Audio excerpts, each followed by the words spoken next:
got a bad feeling. Hey, welcome back to ScreenCrush. I'm Ryan Airy, and we're going to talk about Ahsoka Episode 4. This episode was pretty great. I mean, I've got some nitpicks and a lot of theories, and later on I'm going to talk to Dodson, Seitz, and Colton Ogburn for their thoughts. And I gotta tell you, this episode brings back one of my least favorite things in Star Wars that I'm going to talk about in just a little bit. And I've got some big theories on where we're going to go from here. I see everything, Carl. I'm 50 moves ahead of you and everybody else. And as always, I want to thank all of you for watching and shopping our brand new merch store where me and the ScreenCrush team get to design shirts like the Hello There, The Apprentice Lives, the original trilogy, and many more. So I felt like this episode and episode 3 really should have been one episode. Both were like half an hour long and told a pretty incomplete story. I mean, episode 3 was about Sabine and Ahsoka starting off at a low point and then, coming to work together. While this episode was like the falling action from that. They begin together, but then they are ripped apart. I loved how this episode had an actual theme of attachment. Ahsoka warns Sabine that sometimes she has to lose what she wants for the greater good. Sometimes we have to do what's right, regardless of our personal feelings. Which sets up her choice to find Ezra over keeping Thrawn away from the galaxy. But this theme also resonates with Ahsoka, who feels guilt and attachment to Anakin over her role in his fall. She was disillusioned by the Jedi Council, which drove Anakin to mistrust the Jedi Council, which led to his fall. And Anakin is the poster boy for not attaching yourself too much to others, because his love for Padme led to him turning to the dark side. Even Hera's small story over just 2 episodes shows this theme of attachment, where she is willing to disobey orders to help her friends, which is a watered down version of Anakin's turn to the dark side. And as a Star Wars fan who devours like every second of this universe, there were so many rewards here. It's like a reward. Like how the runes in the end credits translated the Star Wars planets, and even this one on the map that translates to Occlusion Zone, which is where the Nihil live in the High Republic novels. And a couple episodes ago, the Arabesh here read police. Hey, do you translate that Arabesh with a key, or can you read the alphabet? Yeah, I can read it, but I'm a little rusty, so sometimes we use a translation key. Do you speak Huttese? Estoy aprendiendo Huttese. Ichu mighty Chewbacca.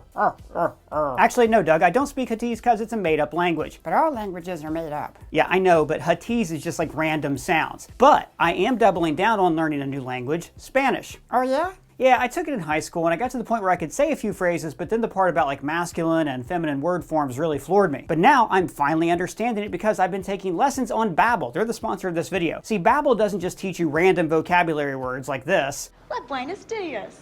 Buenos dias. Babbel teaches you the language from the ground up, so I have way exceeded what I learned in high school, and now I'm getting to the stuff that I really love, learning to have a conversation in Espanol. The lessons use situations and dialogue that you would actually use in the real world, like this one where a guy is new in school. Hola, tú eres Alejandro, ¿verdad? And then I've just learned that the correct verb to use here is eres. So for me, taking lessons like that are interactive where actual humans are talking to each other is just an easier way to digest it. Like I do my exercises for about 10 minutes every morning. See, Babbel helps you to start speaking a new language in just 3 weeks. Use these short 10-minute lessons that are made by actual language teachers, not some AI or an algorithm. In fact, if you use our link in the description or scan this QR code to sign up, you get 60% off a Babbel subscription. Now, I was always too intimidated to start a new language, but Babbel has made it so easy. And I'm telling you guys, Babbel really works. University studies have shown that 15 hours of Babbel equals a semester of college Spanish, and they offer lessons in 14 different languages. And it's fall. It always makes me feel like I should be back to school anyways, and Babbel has a few different subscriptions to choose from. So if you are interested in learning a language, this is a great opportunity to try it out. Click our link in the description or scan this QR code to get started today. So back to the connections to the wider universe in this episode. Seeing Hera with Carson Teva, Sabine using the Force, and that ending. For Clone Wars fans, Anakin and Ahsoka's story is so tragic. I mean, from the moment we met her in the Clone Wars movie, we knew this wasn't going to end well because we'd already seen Revenge of the Sith and we knew what happened to all the Jedi. And then the way these two evolved over the years was just Perfection. And I just love that we're able to see these characters from different eras and different media meet each other. It's like that scene in the Book of Boba Fett where Luke meets Ahsoka. I mean, it's amazing. It's something we always imagined and wanted to see. I mean, just hearing Ahsoka say, I'm an old friend of the family. These are the stories that I've wanted to see since I was a kid. Luke rebuilding the Jedi Order, all that stuff. I mean, instead we're doing this, but yeah, I know what you mean. Yeah, you know what I mean. So the lightsaber fights in this episode were fine at first, but I think they got progressively way better. In our Easter egg video, I talked about how the vault volume is like great for visuals, but it like limits action scenes. I mean, the fight in the woods takes place in front of the woods with a few prop trees around, whereas I like the forest fight between Rey and Kylo Ren, which is a lot more raw and tactile. Or even compare it to Andor, which used all practical sets and felt more gritty and immersive. But the fight between Baylan and Ahsoka was top notch, with the two of them adapting different forms to gain an advantage. And I love that Sabine chose her attachment over the mission because it is so in keeping with her character. Sabine is somebody who has always been ruled by her passions. In the show Rebels, we saw her walk away from the rebellion to stand with her family. We saw her betray the Empire. We saw her betray her family's honor to stand with the rebels. She's always somebody who has fallen her heart. So this makes perfect sense for her going forward. And we got a real Empire Strikes Back ending here, with one character being held captive by the bad guys and another character facing like a major identity crisis. Hell, I mean, this is like a literal cliffhanger ending. I'm literally dying. So, as a Star Wars fan, I am very excited. Yeah, but what about the Merrick reveal? That was a big dumb disappointment. No, it was not a big dumb disappointment. We actually had a lot of fun speculating that Merrick could be Ezra or Starkiller, but that is the fans placing expectations on this show. It's not the show's fault that it didn't fulfill our dumb fan theories when they made it months and months and months ago. I did absolutely nothing wrong. I'm not to blame. It's not my fault. And what we got is actually better for the show. Merrick is being controlled with Night Sister magic, which ties in closer to the story that we are watching. A story about a Night Sister villain. Bringing in Starkiller would have been too much of like an extra thing to explain. And this show is already complicated enough. So let me talk about that complication. It's something I really don't like that much. The world between worlds. I don't like it. I can tolerate it. It's not a deal breaker for me like this is. You are a Palpatine. I mean, the world between worlds is a nexus of all space and time, which essentially introduces time travel into Star Wars, even if it's like the closed-loop time travel that we see in Interstellar. But like, as our friend Heather Antos said on here last week, it's too sci-fi, and Star Wars is fantasy. But mostly, I don't like the world between worlds because it's making the Force too literal and too specific. The Force is simple. It's an energy field created by all living things. It surrounds us, penetrates us, it binds the galaxy together. George Lucas's earliest drafts of Star Wars made the Force like hyper-specific. It was about the wills and this crystal and all this other stuff. But in rewrites, he realized that the Force should be kept simple, like Obi-Wan explained. But then when we get into the world between worlds, it's over-explaining the Force. The Force should be like so simple, so relatable that everybody can relate to it, whatever religion you follow. Luminous beings, Zoe. Not this crude matter. But when you start to make the Force specific, it loses its resonance, it loses its power, it makes the galaxy smaller. The more vague a story is, the more people can relate to it. Like in his book Understanding Comics, Scott McCloud talks about the image of a smiley face. Everybody can relate to a smiley face because the image is relatable. Most people have two eyes and a mouth. In fact, on our own faces, we're only constantly aware of our eyes and mouth at all times. But the more detail you add to the smiley face, the less it looks relatable. It's no longer your face, it becomes someone else's face. Can you explain what you're doing in this photo? That's not me. That's not you? Nope. Just like the more you explain the Force, the less relatable it gets. Like, okay, there's this 3-episode arc on the Clone Wars about the Force gods on a planet called Mortis. It's a weird arc where essentially Anakin, Ahsoka, and Obi-Wan encounter 3 beings that embody different aspects of the Force, and then they wake up like it was all a dream. That episode works when it's a fever dream, like it's Twin Peaks. It's true what they say. We can change the balance of the universe. But then the Mortis gods showed up in a mural in Star Wars Rebels, and that mural led to the world between worlds, and so these Force gods became like very literal beings. Like, okay, we all hate midichlorians, right? Midichlorians are a microscopic life. All right, shut up. Because they over-explain Star Wars. And now I'm worried that the world between worlds is going to become an over-explainer for the Star Wars afterlife. The book Return of the Jedi from a Certain Point of View has a short story by Mike Chen that details Anakin's thoughts as his spirit is reformed in the afterlife. He hears the voices of people talking about him, similar to how Ezra hears voices from the past and the future. Those voices. The time to fight is now. Where are they coming from? And now that Anakin's spirit is apparently here, I'm worried that this is now going to be the Star Wars afterlife. So that's my old man yells at cloud speech about Star Wars. Who's laughing now? Now I want to talk about my theories about what's going to happen next, and then bring in Dot and Colton to tell me if I'm full of it and hear what they thought of the episode. Now I think that obviously Ahsoka is going to use the world between worlds to get to the other galaxy, and that Hera will get there by following the Purrgil. The Rebels and the Republic are always in tune with nature, while the Empire destroys nature with technology. But in the meantime, Ahsoka is going to get to do some weird time travel stuff. Anakin is going to show her different parts of history. Like, we are going to see the Knights of the High Republic, maybe crossing over with the Acolyte. We could see her interacting with Rey or young Palpatine, or herself as a baby trapped in the woods. I think Dave Filoni has created a very weird, fun corner of the Star Wars galaxy, and I could really see him exploiting this live-action opportunity to show us some really weird stuff that's all going to tie together in that culmination movie that he's creating. But that's just my thoughts. I am joined here by two of my all-time favorite Star Wars fans. We have ScreenCrush's own Dodson, Seitz, and Colton Ogburn. So, Dot, I want to hear from you first on this. First of all, just tell me, your thoughts on the episode. And we haven't had you on in a while, so you can tell us your thoughts on the series so far. And if this episode over-delivered what we've seen, or if it under-delivered, what are your thoughts? Look, as I probably said last time I was here, I'm a big Filoni fanboy, and each episode for this has really stepped it up for me. And I think so far, this episode is the best episode we've seen yet. I really get stuck in a lot of the fight scenes, right? And how they went back and forth. And I think we got a lot of fun fight scenes here, especially when it comes to that fight scene with between Baylan and Ahsoka. Just the way he wields that sword, right? I thought about this, and he wields it like a great sword, right? It stands straight up. He wields it like it's really heavy, right? He's always holding it up like this. He never does any of the defensive maneuvers that you see with a lot of these other Jedi. And what that made me think about is how Din also had that same problem with the Darksaber, how it was heavy and weighted for him, right? But he didn't really know how to use it, versus Baylan, who knows kind of how to sling that weight around. I just think details like that is really where Filoni shines, and kind of how he could connect his whole universe together. And because of that, this whole series, in all honesty, and episode 3 in particular, have really stood out to me. Yeah, and I thought their fight, him and Ahsoka, was great. And as I talked about earlier, though, the volume fight, where they're very limited in their range of motion, it just always sticks out to me. Colton, what were your thoughts on the episode? What do you think? You really like that ending, right? Oh, I love that ending.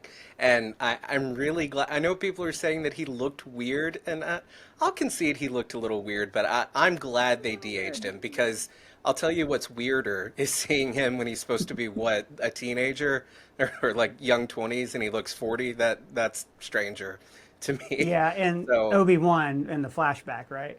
Yeah, and Kenobi, yeah. But see, they got it backwards, because that's a flashback.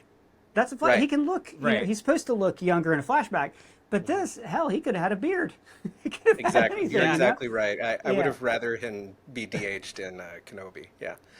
The episode overall, I loved it. I agree with the point you made. 3 and 4, it's 3 and 4, right? They should have been one episode, I think. They were both half an hour long. They should have just been 1 hour long episode, and it would have been a really badass piece of Star Wars. I'm enjoying the show overall. I don't know why it seems like so many people are now saying that Ahsoka is great because of that ending and the cool fight between Ahsoka and Baylan. I've been enjoying the show from the jump. So, yeah, I'm really enjoying the series. And yes, I think this episode was by far the best. The other cool thing about this series that we haven't really had with The Mandalorian, we've had it more with some Marvel series, is we really are getting to guess what the hell is going on. There's a lot of mysteries teased in this show. Some of them are fan theories. Dodd, you've written some videos for us. You wrote a great video for us about Stargates and how the gateways, how it connect the world between worlds, and you were right. Hooray! Look, Colton, you wrote a video for us. We've been getting a lot of them right recently, I feel like. Yeah, we throw a lot out there. We do. Mm-hmm. Colton, you wrote one and hosted the video about Darth Maul maybe coming back. And some other channels have criticized that theory. I think it's a lot of fun. I think we're talking about space wizards, and it really doesn't matter if the theories come true or not. It's all fun. Yeah, exactly. Yeah. It's things that we can all get excited about and hyped about. I will say though that Merrick in particular got made fun of a lot online. We've got the Mephisto thing here, right? WandaVision's a great show. WandaVision never actually teased Mephisto. WandaVision was never going to have Mephisto. But, YouTube ran crazy with it, so Twitter ran crazy with it. And the same thing happened with Merrick. You know, we put out a video that I really liked. We were like, hey, this guy could be Ezra. Wouldn't that be cool? And of course he wasn't. He was a piece of Night Sister magic. So what did you guys think about that Merrick? I think it's Merrick. About the Merrick reveal. You know, we found all this Arthurian symbolism about the wolf, stuff like that. Dodd, did that reveal work for you? Are you sad we didn't get Sam Witwer as Star Killer? What's up? I am, well, look, I would have loved to see Star Killer for sure, but I think that there's still hope, okay? There's still possibility here. I think my new running fan theory is actually Merrick was Rick the Door Technician, reincarnated by the Night Sister back to life to fight again. I think that would be good redemption for his character arc. But no, I think it's even possible that we could see another Merrick. And what I mean by that is if that was just a character that was revived from the dead, we could see another person that's revived from the dead that just wears some Dead's Inquisitor armor. It may be why his armor looks so much like the Eighth Brother. And so, you know, for me, whenever I get... I remember, very quick detour, when I played Batman Arkham City, I remember having a prediction that I knew who the villain was right from the get-go, and I was right. And it was so cool when I was right about it, but then afterwards, immediately, I was a little bit disappointed because I was like, I could kind of see it coming, right? And so when you have an answer that changes what you think and like really is like, oh, I didn't see that one coming. No one got that one right. I think that that's a win for the studios overall. That means that we should still be invested in. That means that we can still make theories about stuff. That means that, you know, that just makes it more possible for us. So for me, I still like the Merrick reveal. I still think there's probably a little bit more to it, right? I feel like with how much the mystery they put behind that character, I think there may be something at least more, even if that's just that we see another body reincarnated and wearing some Inquisitor armor later on down the road. But yeah, no, I think it's fine that everyone missed that. And I think you're right. I think that is not the end we're going to have. I don't think it's going to be just Merrick goes up in smoke. Haha. I think that was a heavy spoilers tweet that I just quoted. There's going to be some other that's going to come back. You know, it's something we've seen Night Sister magic resurrect people in games like Fallen Order, which you referenced with Rick the Door Technician. This cat is going to fall off of this counter. I can just see it happening, and it's going to be amazing and go viral. But I also think, you know, the Darth Maul theory actually is a little more possible now. That if Filoni did want to do this like greatest hits tour of his shows, not Darth Maul. Darth Maul's buried in the sands of Tatooine, probably close to where Luke grew up, which is weird. But if they want to bring him back as a spirit and bring Sam Witwer back, they totally can do that. And it would totally fit within this very weird corner of Star Wars that Dave Filoni has created. Colton, did you like the Merrick reveal, or did it leave you wanting? I loved it, and I don't think I've told you this. I think I told Dodd, and I tweeted it. I don't think I told you. I saw the tweet. I had a line in the original script. Yeah. I saw. Yeah, you got to tell I had a line in my original script. I was like, wouldn't it be cool, you know, if like Ahsoka strikes down Merrick and like this green smoke just lifts out of his deflated armor, and I ended up cutting it because it just didn't seem pertinent to what we were talking about specifically in that moment. But now, when I was watching the episode and I saw that happen, I'm like, well, it's Savage Opress. That's what happens when Palpatine kills Savage Opress. Every time I say his name, I think that is the silliest Star Wars. It is the most ridiculous Star Wars name. It is the dumb. It's literally the word Savage Opress. They just pronounce it differently. But you know, make two really scary words, put them together, and that's going to be our villain name. You know, just put a tweak comma the somewhere pronunciation weird. just a little bit. Yeah. I know. Oh, Filoni. So well, I was going to say that I like that Merrick, or Marok, however you pronounce it. I like that he was just him. Like, I didn't want it to be Starkiller. I think Starkiller's a really cool character. I think that would have kind of neutered the character if you introduced him as some Inquisitor. I think if you're going to bring in Starkiller, bring in Starkiller. That's how you do it. So, yeah, I was glad to see that Merrick was just Merrick, I mean, to a degree. And I'm excited to learn what exactly is going on there with Elsbeth resurrecting bodies and putting Night Sister magic within them and how that works. And just to think, because with the Sith Inquisitor blade and where that connection is, and you know, I think that's the kind of thing that will be answered in this show. It doesn't feel like that's going to be saved for the movie. And I will say too that just for people who don't know, Starkiller was the main protagonist of the Force Unleashed games, and he was Darth Vader's apprentice. And there's he dies and gets cloned and it's all this other stuff. So the only thing that would have been cool about having him in this show is we would have had Anakin's apprentice, Ahsoka, versus Vader's apprentice, Starkiller. But what a terrible way to introduce him as like a silent villain who's like a side character setting up his own spin-off animated show or comic book. It's fine how it is. I was really happy with it too. I couldn't believe that so many people were sad that their stupid fan theories weren't right. Unlike our stupid fan theories, which are either right or amazing. Right. So speaking of stupid fan theories, I've talked about a few just a little bit ago about, and some of them I think I would bet good solid money on, like Ahsoka getting to Peridia through the world between worlds. Fine. Yeah. Everyone else getting there with the Purgle, also fine. Dodd, you got any whacked out theories for me about where this is going to go? Because this is a Star Wars where I don't know what's going to happen. Right. The world between worlds opens up so many doors and so many possibilities. So I think I've got a pretty realistic theory, and then I've got a pretty whacked out theory. My pretty realistic theory is that I think that what's going to happen is we're going to have a big talk between Anakin and Ahsoka, and we're eventually going to get to a situation where Ahsoka can pull Ezra into the world between worlds, just like Ezra pulled Ahsoka into the world between worlds. It rhymes. It's mirrors, that'd be nice. All those it rhymes, kind of things, yeah. Right? It's poetry. Yeah, good poetry and stuff. So I think that's a realistic right, theory. Doug? Right. Oh yeah, it's poetry. It rhymes. Yeah, it's poetry. Good. And I think that the more unrealistic theory is Ahsoka following the same path that Anakin follows. Now, I think this is a little bit unrealistic because we've seen Ahsoka as like the beacon for the light and has this whole light incarnate thing, right? But her master was the chosen one, who was also the biggest, most powerful Sith in the galaxy, right? They're a Force family of extremes, if you will. And what I really noticed about this last episode that I thought was interesting, back to the fight styles, Ahsoka goes down to one saber for like really no reason other than just to kind of be a badass, right? And I love it. It's really, really cool. And Rosario Dawson really does a great job in these scenes. But there's another thing that I noticed about it, which is that like she starts enjoying it, right? She's like in the middle of this conflict. There's so many things at stake. She knows what's on the line. She's been stoic this entire time, but she kind of like starts enjoying and toying with Merrick as she's finishing him off. And same thing with Baylan. Mm-hmm. Like she could have gone double sabers, and the way he was wielding that thing, like she could have easily overwhelmed him, but she didn't.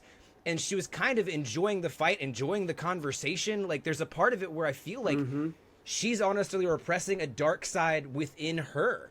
And if that's the case, then she could have some kind of end up flip. I mean, I think that there is going to be, at the end of this, I think the villain is not just Thrawn. I think it's Thrawn and one of the members of the Phoenix Squad. My first thought was that's going to be Sabine, and it really looks like it could be Sabine right now. I think that that's pretty spot on. But if it's not Sabine, I think it could even be Ahsoka, which would be wild to think the conduit of the light would turn to the dark side.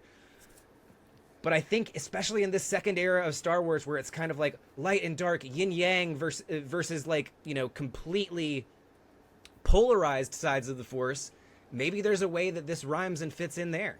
It also looked like Ahsoka force choked Shen for a second. Like she starts off force choking her and stopping her, and Shen grabs her throat, and then she throws her to the side. So there's also that moment in episode 1 where Hu Yang asks about how Ahsoka found out from Morgan where the map is, and she basically says that she tortured her.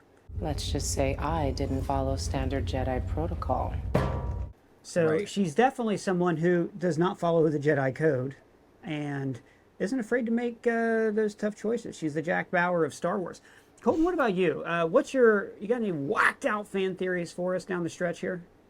I don't know if it's whacked out, but I like the theory that you and I talked about this not being Anakin's Force ghost, but actually being an Anakin who like is taking place like during the time of the Clone Wars, for example. Right. And he has found a portal like under the Jedi Temple or something into the world between worlds. Now, that introduces plot holes like, well, why can't Ahsoka warn him that he becomes Vader? But then my response to that would be like what she told Ezra, like you can't save Kanan's life because that'll muck everything up. So And I think talked that about would be this really in our Ending Explained video yesterday too. Yeah. And you compared it. I talked about it being like Back to the Future. You said it was like Frigga and Thor, right? Yeah, it could be a Or situation. in Endgame though. Sorry. In Endgame, yeah, with Frigga and Thor. In that scene in Endgame, the way they talk to one another, it's like there's information that they know they can't share with one another. And like Frigga doesn't even try to get any information out of Thor because she knows that's just not the purpose of this meeting that they're lucky to be having. So I think Ahsoka and Anakin might both respect the fact that the Force has put them together at this time, like across space and time. And they might just respect the fact that they get a moment to reconnect. It might be a moment in time where Ahsoka is no longer... In fact, it would be. Ahsoka would no longer be with the Jedi Order at that time, based on how Anakin looks there. And this would his be hair between... is longer. Yeah. Yeah, this would be between when she left and when she comes back in Season 7. So they may just appreciate that time together, that time to perhaps finish her training, and they may just understand that they're not meant to share with each other what's going on in a detailed way in their own personal lives in the era that they're in, but instead just help one another in like an encouraging type way. The same way Frigga did with Thor, the talk they had. And I think actually they cut away from most of that talk in Endgame, but it becomes clear that she gave him the like guiding words he needed to know that he was worthy. And I feel like Ahsoka could really use something like that from her master that she never really got from him because she left, and then when she came back he very soon became Vader. So this could be like a sense of closure for Ahsoka with her master, and that can make it to where she can now become a better master for Sabine.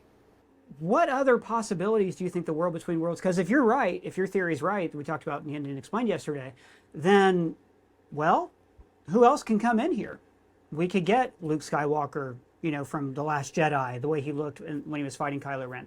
We could get anybody. So do you think they're going to do that? Are we going to get Star Wars Avengers portals with all this weird stuff like Patton Oswalt's rant in Parks and Rec? Wolverine's going to be there now. Cyclops going to be there. So the Quinjet comes through. Luke gets in his X-Wing to go out and meet them. Or do you think it's just going to be for this one thing and then maybe there's a battle of the world? I don't know. Dodd, what do you think? Where are we going to go with this, like, other people coming in? I think that the world between worlds, what we need, if this is coming into live action, we need this world fleshed out a little bit more. There's a lot of mystery, even when it was introduced in even the show, right? So I think, you know, one of the things that we've noticed and stuff is that, like, the dark side of the Force can't really access it. That Emperor Palpatine tried to get in there, but he couldn't, right? And we don't really know exactly why that was, but we have a good idea that it's probably because he was super duper evil. Now, does that mean that people that have a touch of the light side can go? I mean, Ezra went there, but we've seen him access the dark side. Like, does the dark side prevent you from accessing it? Like, where are those boundaries? Obviously, now we see Anakin in there, right? So that has huge implications. And, you know, the big... I think we need more of this world fleshed out is what I'm trying to get at. And, you know, to understand what kind of theories we could like kind of get from there, I think that this next episode really has to answer those questions. Why is Anakin there? Is he a actual? I mean, he's got to be a Force ghost. Does this mean Ahsoka's dead? Right? All of these things. But man, like I want to see less explanation. You know, like that Mortis arc is really cool if it's basically a dream these people had, like that was a vision through the Force. But then they show up in the mural and it's real, and you know, like. I don't want to fully understand the intricate mysteries of the universe because then it stops being interesting.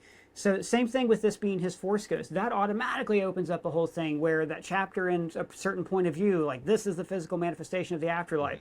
I don't know. Even like Revenge of the Sith, how they were like, oh, and Master Qui-Gon's going to teach you how to do this from the beyond. And that's fine, but like, does it need to be explained? Can it just be some things are without it, I don't know, tainting the you know, we don't need to see the shark before Act 2, I guess is what I'm saying. Colton, what do you think?